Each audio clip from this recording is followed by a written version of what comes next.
Hello lovely people, this is your English tutor M. A. Hamid Khan. In this video, I will share 3 sentence structure. By using this structure, you can make many sentences which you can use in spoken English. So, let's dive in our today's class.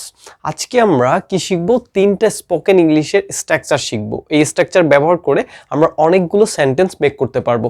প্রথম যে sentence স্ট্রাকচারটা শিখব, সেই স্ট্রাকচারটার নাম হচ্ছে so that. Okay, so that এর অর্থ হচ্ছে যাতে। আমরা স্পোকেন ইংলিশ বা কথা বলতে অনেক সময় ব্যবহার করি। সে অনেক বেশি পড়ালেখা করে যাতে কি হয়, পরীক্ষায় পাশ করে। সে অনেক বেশি আস্তে কথা বলে যাতে সবাই বুঝতে পারে। এভাবে ব্যবহার করি না, তখন আমরা কি ব্যবহার করব? সো দ্যাট ব্যবহার করতে পারবো। সো দ্যাট অর্থ হচ্ছে যাতে। সো দ্যাটের ব্যাপারটা হচ্ছে, এখানে যদি প্রেজেন্ট টেন্স থাকে, যদি থাকে তাহলে অপর পাশে হয় সাবজেক্ট প্লাস ক্যান প্লাস ভার্বের বেস ফর্ম বসাতে হবে। বেস ফর্ম এখানে যদি পাস্ট ইনডিফিনিট অথবা পাস্ট টেন্স থাকে কোনো কিছু, তাহলে সাবজেক্ট প্লাস হচ্ছে কুড বসাতে হবে, তারপর ভার্বের বেস ফর্ম বসাতে হবে। আমরা একটা স্ট্রাকচার দেখি, যেমন I study hard so that I can pass the exam. আমি অনেক কঠিন পরিশ্রম করি যাতে আমি কি করি, পরীক্ষায় পাস করতে পারি। আমি লিখে দিচ্ছি I study hard so that I can pass the exam. আমরা আরো বলতে পারি she spoke slowly so that everyone could understand হবে, understand অর্থাৎ ভার্বের বেস ফর্ম হবে। she spoke slowly so that everyone could হবে। could কারণ কি, এটা হচ্ছে ভার্বের পাস্ট ফর্ম। could understood না, understand প্রপারলি দিতে পারি আমরা, হ্যাঁ, যাতে হচ্ছে প্রপারলি বুঝতে পারে। এই তো সো দ্যাট এর স্ট্রাকচারটা আমাদের শেষ হয়ে গেল। তারপর যে আমরা স্ট্রাকচারটা শিখব, সেই স্ট্রাকচারটা স্পোকেন ইংলিশে অনেক ব্যবহৃত হয়, কিংবা আমরা বিভিন্ন জায়গায় এই স্ট্রাকচারটা ব্যবহার করতে পারি। অলদো অথবা ইভেন দো, এগুলো যখন কোনো সেন্টেন্সের প্রথমে থাকবে, অর্থাৎ উভয় পাশে একই টেন্স ব্যবহৃত হবে। যেমন আমি লিখে দিচ্ছি অলদো,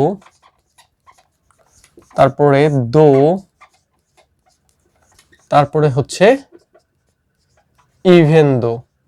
এগুলো যখন থাকে, প্রথমে থাকে উভয় পাশেই, অর্থাৎ যে সেন্টেন্সগুলো হয় উভয় পাশে একই টেন্স ব্যবহৃত হয়। যেমন কি, although it was raining they continued playing, অর্থাৎ বাইরে যদিও বৃষ্টি হচ্ছিল, তারা কি করছিল, খেলা চালিয়ে গিয়েছিল। আমি লিখে দিচ্ছি although it was raining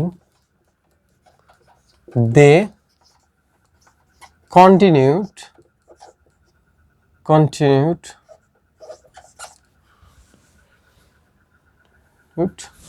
continued playing.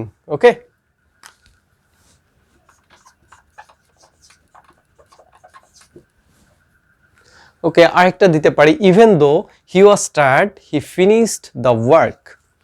even though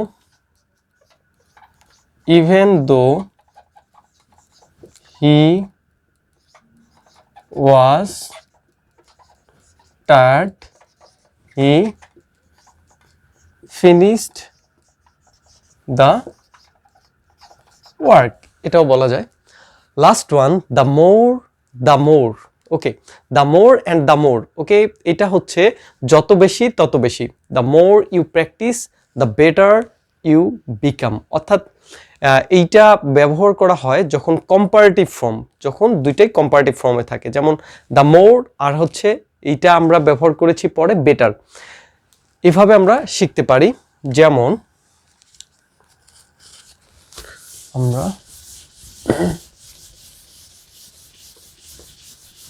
এটা আমরা এভাবে বলতে পারি, দ্য মোর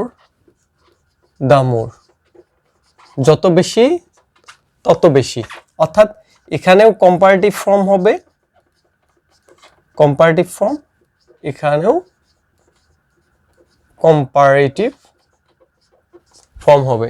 যেমন কি the more you practise the better you become, অর্থাৎ মোর এখানে কি হয়েছে কম্পারেটিভ ফর্ম, আর অপরপক্ষে এটা হচ্ছে গুড, বেটার, বেস্ট, এখানে বেটারও হচ্ছে comparative form.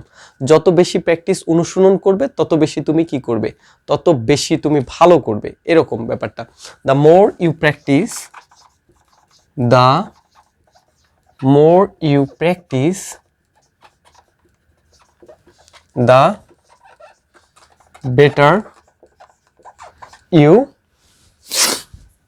better you become,